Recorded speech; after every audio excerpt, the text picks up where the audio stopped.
In the middle of the night, I woke up to the sound of my granddaughter crying. I thought it was just her usual feeding time and tried to go back to sleep, but she didn't stop crying. I wondered why and went towards the sound, only to find my 3-month-old granddaughter crying alone in the bedroom. I looked around in a panic while holding my granddaughter, but my daughter-in-law was nowhere to be found. My husband was, too. 10 years have passed since then, and I received a call from an unknown number. "You're still single, aren't you? You must be living a lonely life." He laughed at me. I was so angry that I told him the truth. "My name is Ariana. I'm a 55-year-old part-time worker. My husband, Joseph, is a local announcer. He's almost 60 and will retire in a few years." Looking back, I met my husband 35 years ago. At that time, I was working in public relations for a major company. Every time a new product was developed, I was busy, but I felt a sense of fulfillment in my job. That's when a friend introduced me to my husband. My first impression of him was that he was a serious and quiet person. But as we got to know each other better, I realized that was just at first. He was very good at talking, probably because of his job. He was also a good listener and seemed to be used to dealing with women. I had heard from mutual friends that Joseph was popular with women, and I understood why later on. After being asked out on a few dates by him, we started dating. After we started dating, he was always kind and always put me first. I was gradually attracted to him. On my birthday, after we had been dating for a year, he proposed to me. I was overjoyed and accepted without hesitation. When I was 22, we've been blessed with a son named Noah. As soon as I found out I was pregnant, I quit my job and decided to devote myself to raising my child. After giving birth to my son, I was a full-time housewife, struggling with housework and childcare, but I was living a fulfilling life. My son was a lively boy who ate well and moved a lot. On my husband's days off, we would take a lunchbox to a large park nearby and play all day until my son was satisfied. My son grew up healthy, and by the time he started kindergarten, I started working part-time at my former workplace. Looking back, there were many things that happened until my son became a working adult.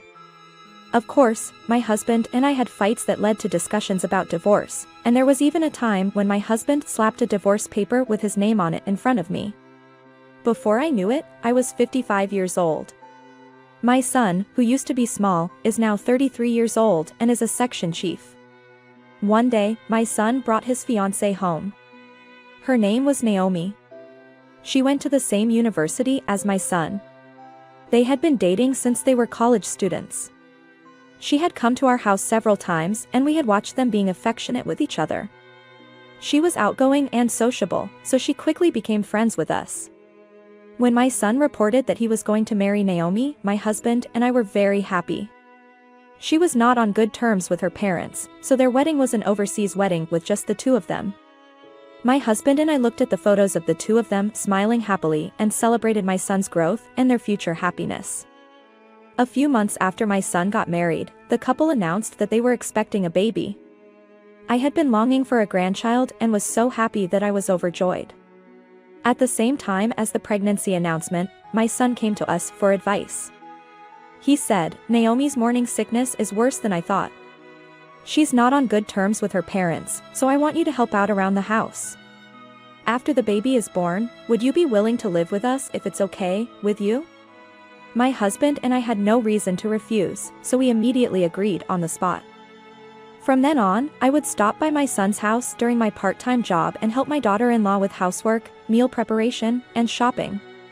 Sometimes, I would accompany her to the hospital instead of my son, who couldn't take time off from work. The baby in her belly was growing steadily. Seeing my daughter-in-law happily reporting this, I was relieved.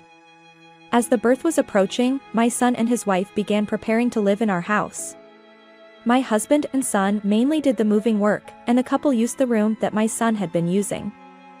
Finally, a cute baby girl was born. Her name was Maya. It is said that girls resemble their fathers, and indeed, her eyes and nose were just like my son's. This is how our life together in our house began. I remembered when my son was born and helped with raising my granddaughter. Sometimes, I was surprised at the changes in the way newborns are raised when I heard from my daughter-in-law. My husband was also happy about the birth of our granddaughter and brought home some kind of souvenir every day. But for some reason, he bought souvenirs not only for our granddaughter but also for our daughter-in-law. And he seemed happy about it. He bought little things like snacks and drinks to give her a break from daily childcare. I was a little annoyed because I didn't have anything like that when I was raising my son. But I felt the same way as my husband, wanting to comfort my daughter-in-law who was struggling with unfamiliar childcare every day, so I didn't say anything to my husband.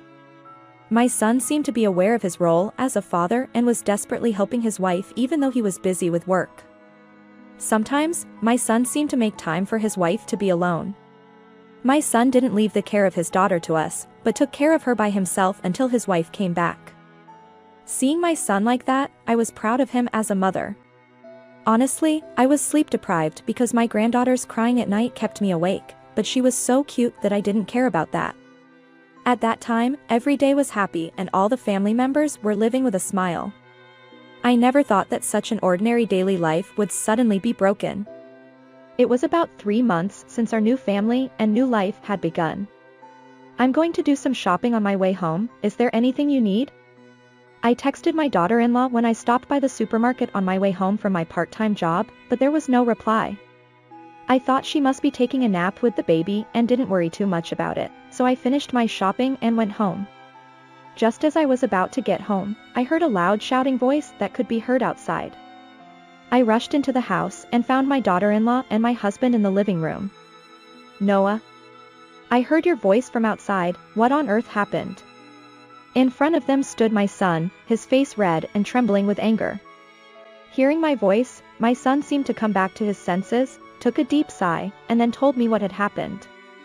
This morning, my son was out at a meeting.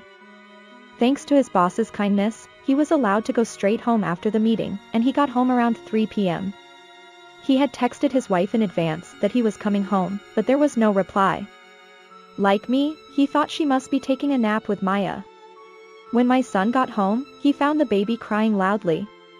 He picked up the baby who was crying alone in the living room, fed her milk, and looked around for his wife.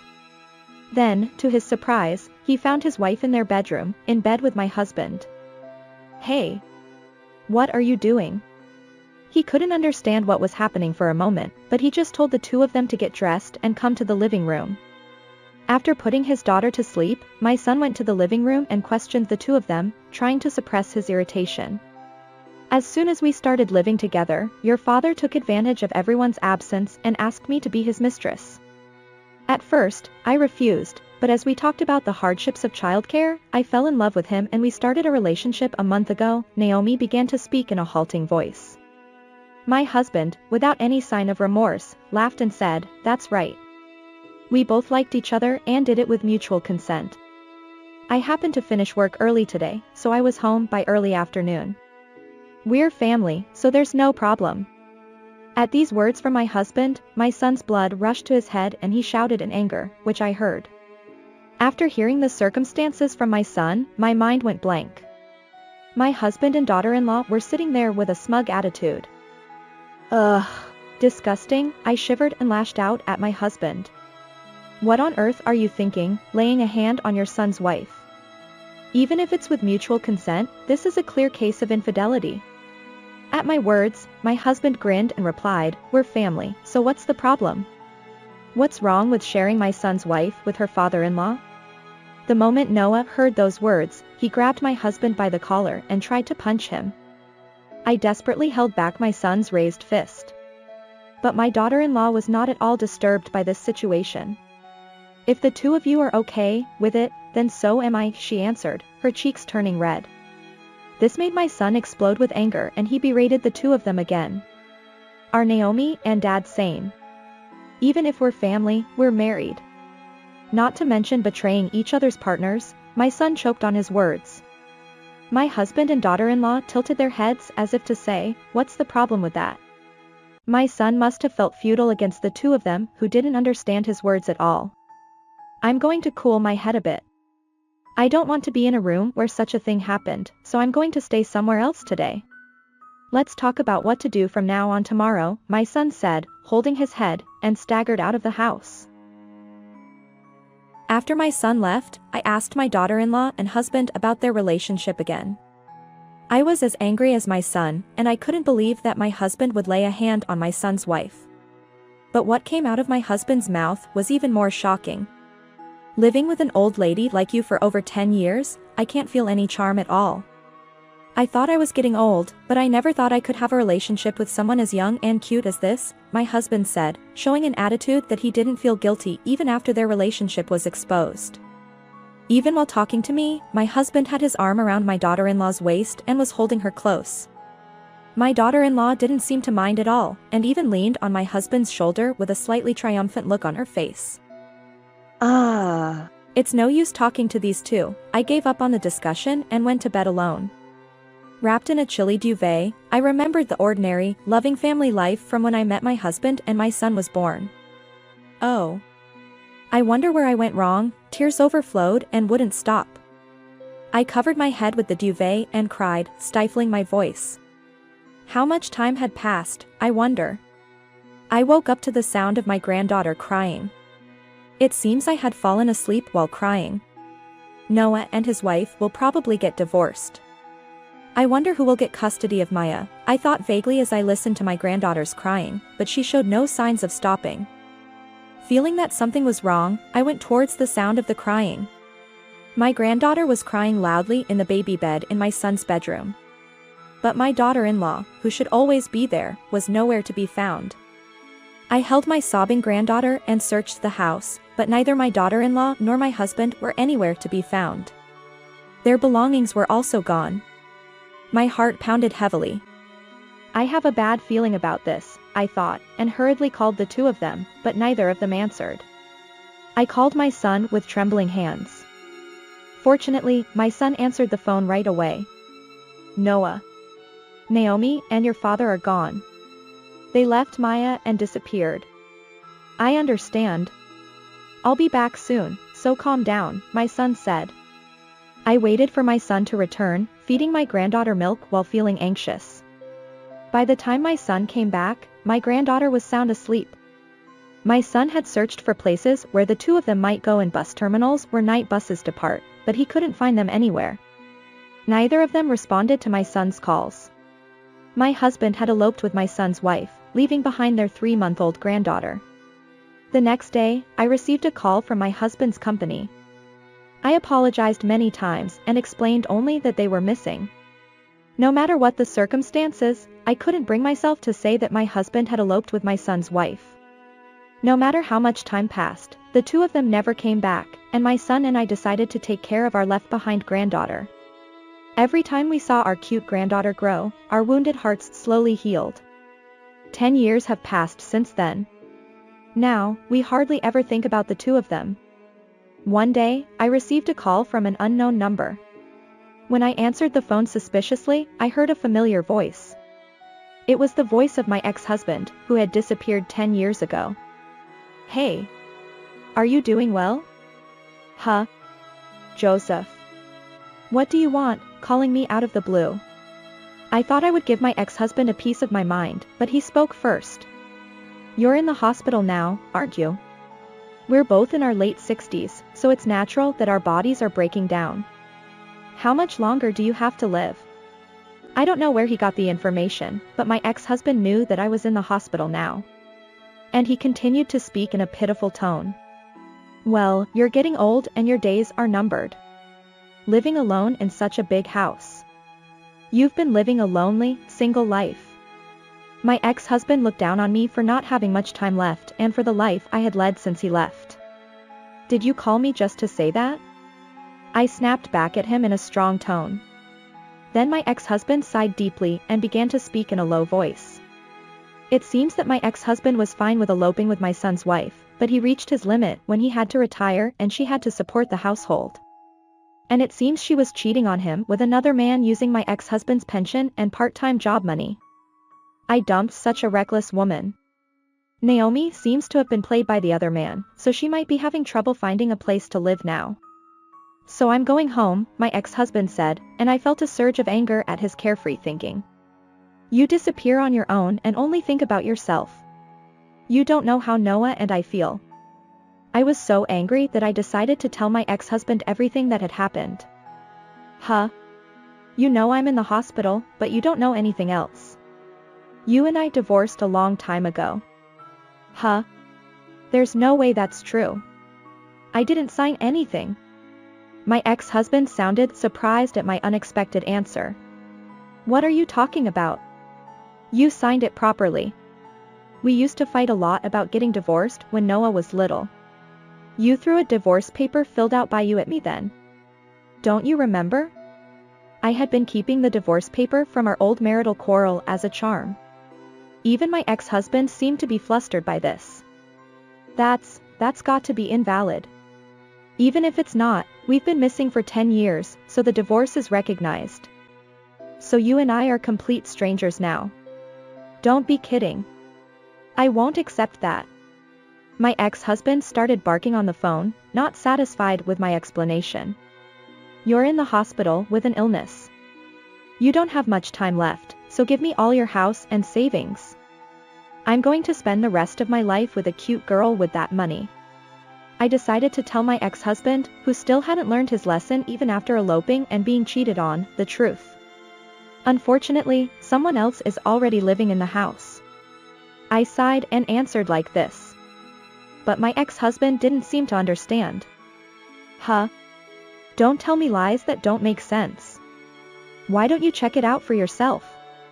I got irritated with my ex-husband, who didn't understand what I was saying at all, and I raised my voice, forgetting that I was in a hospital room. You know, about 5 years after you left, I met a man who runs a real estate business as a volunteer at a community garden. Well, he's my current husband. When I remarried him, I had him put the house up for sale. Now it's been renovated and someone else is living there. No, that's a lie. That's got to be a lie. I'm still your husband. My ex-husband screamed in agony and made a fuss on the phone. You still don't believe it?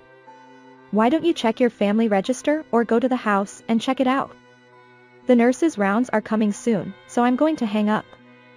Oh, and I'm in the hospital just for a health checkup. I ignored my ex-husband, who was still making a fuss on the phone, and hung up.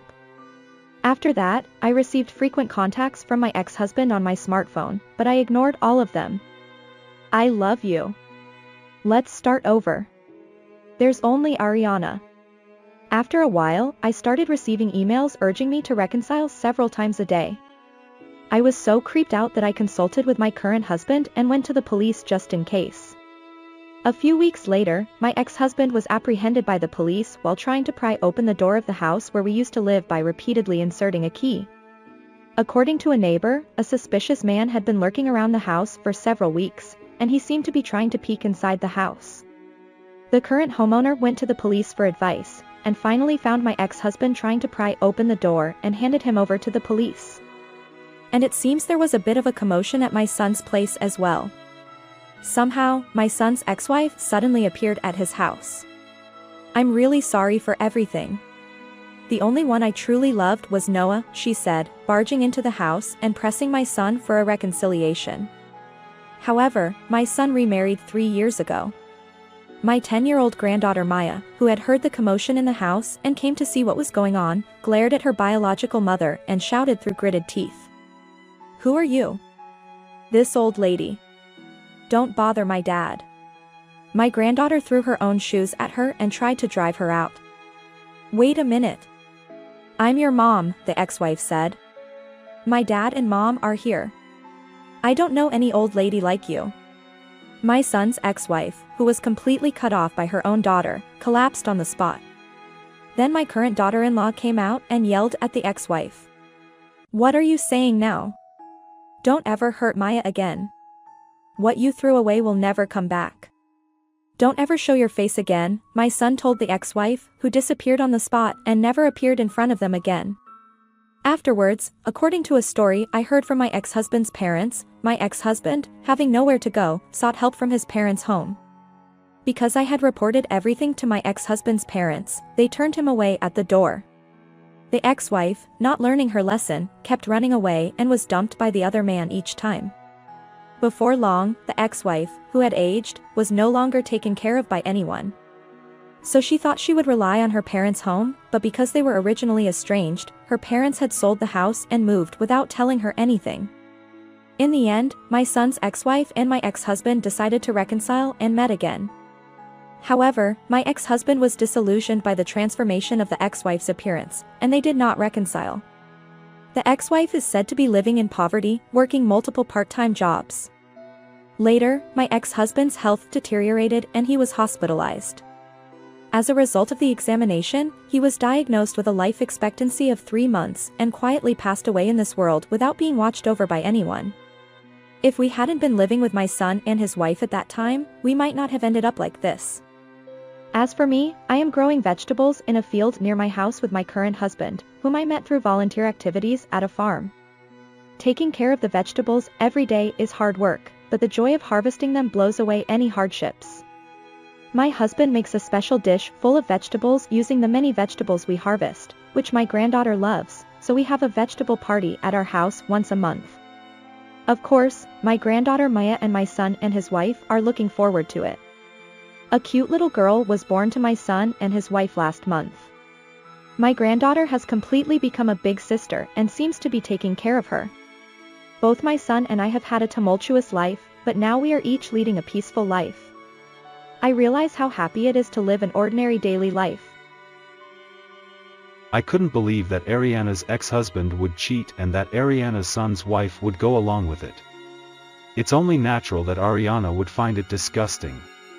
When her granddaughter Maya met her ex-mother, she firmly refused, and I was relieved to think that for the 10 years after they ran away, Ariana and Noah must have raised Maya as a precious and straight child. Ariana and Noah had a tumultuous life, but they persevered and were able to grasp their current happiness. Thank you for watching until the end. If you like, please subscribe to the channel and give a high rating. See you in the next video.